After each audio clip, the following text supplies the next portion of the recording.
I've made it this far in life without a single drop of my father's support. I have my own ideals and ways of looking at the world, as well as people and causes that I've chosen to cherish and fight for. None of these things have anything to do with him. I came here today to support you as the head of the Homiyani family. No warning will change my stance on that. I understand. Then let me tell you a little story. Our family once needed to take a trip to the desert when Dunyarzad was just a baby. Along the way, we were attacked by bandits. They had superior numbers and quickly overpowered our bodyguards. When all seemed lost, a group of passerby Eremites lent us their support. Those Eremites were Kusela's brigade, Dekan al-Ahmar. Kusela's men told me that the attackers were Eremite mercenaries, just like themselves. I was shocked. Why would Dekan al-Ahmar go so far to save us and not spare the fellow Eremites? Kusela was grinning and walked over to play with baby Dunyarzad. She was startled by his unfamiliar face and nearly started crying. Really? I never knew. He said that he had no particular reason to help us.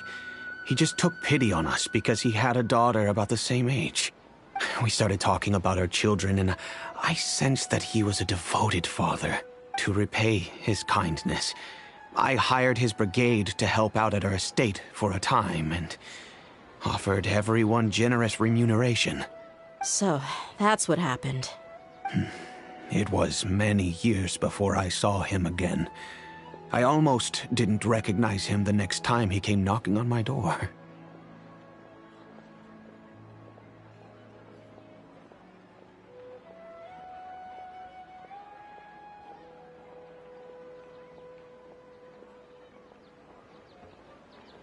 The man I knew to be strong and healthy had been reduced to a shell of himself. He couldn't even walk anymore without his cane. So, what happened to him? He was perfectly fine when I left the brigade. I'm not too sure myself. The only thing that didn't change was his cheery disposition. He said there was absolutely nothing to worry about and that he had gotten into a fight. That was all. He then suddenly asked me if Dunyarzad, now that she had grown, would need a bodyguard of her own. At the time, Dunyarzad was going through a particularly severe bout of her Elazar. There was no need for her to have a bodyguard when she could barely leave the house. But he kept coming back to the topic. Come on, it never hurts to be safe. How do you know a bodyguard won't come in handy one day?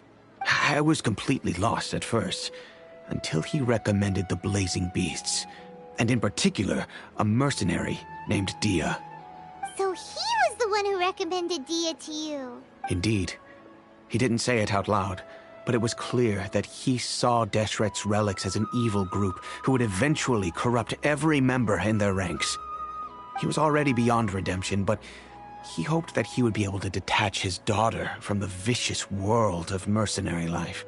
If Dia could stay in my house and keep working as a bodyguard, then gradually her affinity for the desert would decrease, and she'd be able to leave her previous life behind. And that's why you offered her such generous compensation? Yes, but not just because of that. From the moment that he asked me for that favor, I also began to see Dia as my own daughter. And that's also why I tried to persuade you to stay when you asked for permission to leave. I was willing to spend however much it took. Kusela saved my daughter and I all those years ago in the desert. I could never refuse him entrusting his daughter to me. He was always like that, acting like he's oh so smart and self-righteous. Kusela said that he'd reimburse me for a portion of Dia's fees. I refused to take any mora from him, but he'd always send me funds anyway. Eventually, I just accepted them as a token of his gratitude. And that went on for a while until I received another letter from him a few years ago.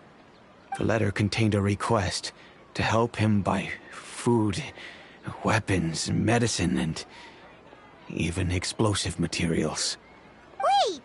Isn't that around the time that Dekan al-Ahmar started becoming more aggressive? That's right. When I started to hear some nasty rumors, I became wary. I wanted to meet him face to face to discuss things, but by then, he was no longer receptive to my requests to talk. If I had to guess, it's probably because he doesn't want to put Dia at risk. That thought occurred to me as well. I figured that he probably came to me for help because he had nobody else to turn to. After some deliberation, I decided to send him some food and medicine. I turned down all his requests for explosives and weaponry.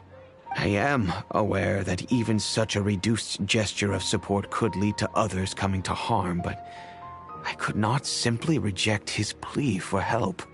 In the end, it probably was the wrong decision.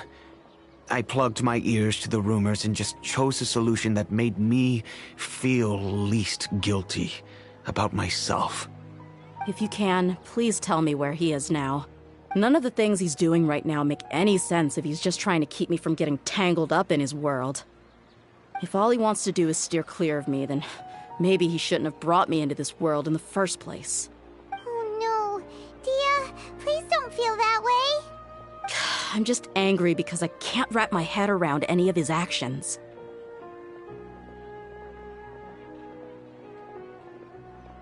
Another way?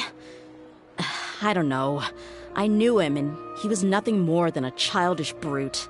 I can't understand what's going through his head, but I guess you do have a point. We haven't uncovered the whole truth yet. We still need to figure out his exact actions and reasoning for these last few years. I'll do my best to help. Of course, anything between the two of you would need to be resolved between you and him alone. I don't know Kusela's exact whereabouts. Outside of supplying his brigade with some goods, I tried my best to avoid getting involved any further with him. However, there's a man on the list named Jawed. He used to be a mercenary in the desert and is now a member of the Corps of 30. He's responsible for supplying weapons and liaising with the Dakan al-Ahmar's merchant caravan. I think he should know Kusela's whereabouts. I've heard that he likes to have a few drinks alone and enjoy the cool wind at night outside the tavern. Maybe you'll be able to find him there. Understood. Thank you, sir. Then I guess this is bye for now, unless... I'll stay and be with my father here. To be honest, I'm still a little dazed and haven't finished processing everything quite yet. My father has indeed done something wrong, but if I think about it, I'm also not sure if there was a right way to handle this problem. I feel like our only course of action is to turn everything we know over to the Corps of 30 and let them render judgment. Yes. I am prepared to accept whatever verdict they choose. It's time to face my mistakes.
Who are you guys? I know what you've been up to. Smuggling weapons to violent brigades in the desert while working for the Corps? Pretty bold, if you ask me. Shh! Keep your voice down. How do you know all that? Come with me. We should take this elsewhere. I'll be happy to talk things over once we're somewhere private.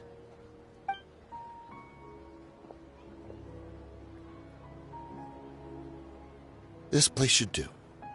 All right, back to my question. How did you all know about me? Don't worry about that for now. You know what kind of punishment you'll face once we report you to the Corps, I assume. Wait, there's no need to jump the gun. Let's talk this out. What are your terms? So what's in it for you anyway, Mora? Well, I was a little tight on money at the time, and Kusela took good care of me in the past. I weighed it in my mind, and I couldn't find a reason to turn the opportunity down. I wouldn't only be helping my benefactor, but I could also make some quick Mora. Let me tell you how it is.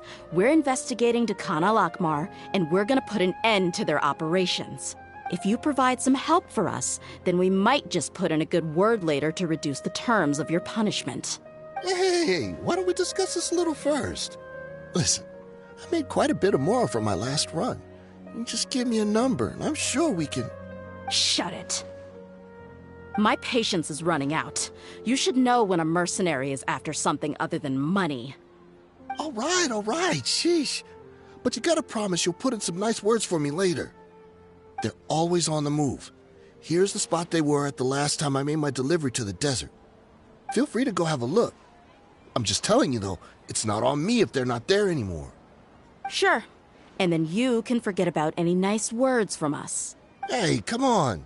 Now you're just being unreasonable. Really? And how do I know you're not leading us straight into a trap? Don't forget, you're the one with no bargaining chips. All right, I get it. Why don't you go take a look, and if they're not there anymore, I'll try to figure out something else for y'all. Now that's more like it. Let's move. And as for you, try to stick around the city until we get back. You don't want us to call the folks from the Corps and have them drag you back to the city.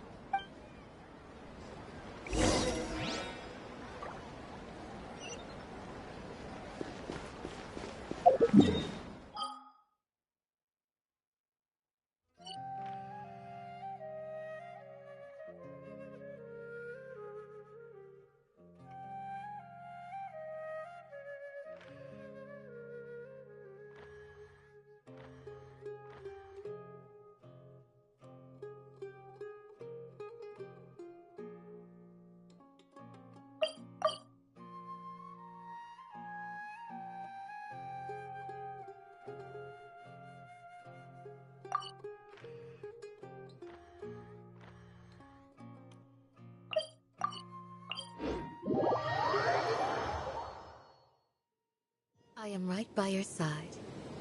But if you're still nervous, just take my hand.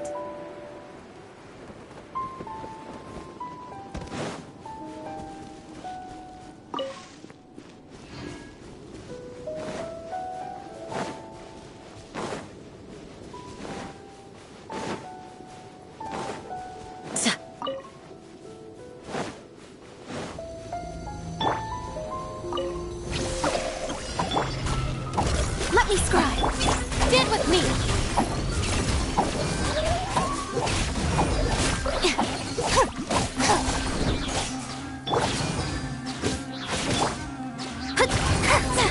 Shadows of fate. Stay put. Dissipate.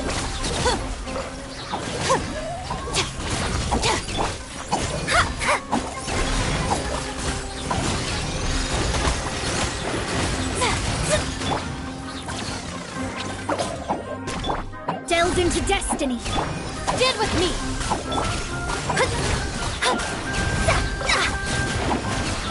Leave my space.